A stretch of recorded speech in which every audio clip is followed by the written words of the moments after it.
So let's talk about the engine suppliers for 2026 and how they've changed from 2025. So in 2025, we saw Mercedes, Ferrari, Honda, and Renault, the four engine suppliers, the teams that they were supplying. So Renault was only supplying Alpine, and Alpine is moving, and they will no longer be supported by Renault. They're now moving to Mercedes, which is pretty interesting. So Renault is no longer going to be an engine supplier for 2026. Mercedes is going to be keeping, cars with their engine on the 8 cars with their engine on the grid. They're going to have Williams, Alpine, McLaren, and Mercedes as they are losing Aston Martin.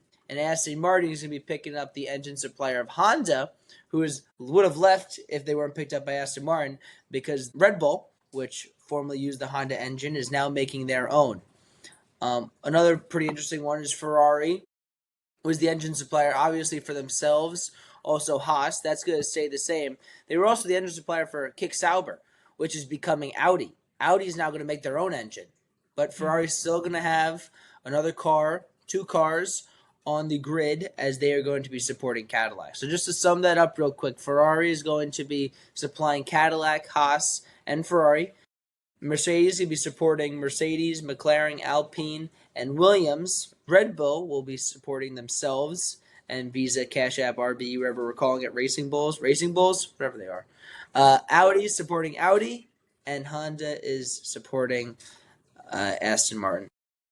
Well, and it's super important to note that Red Bull is being supported by Ford engines.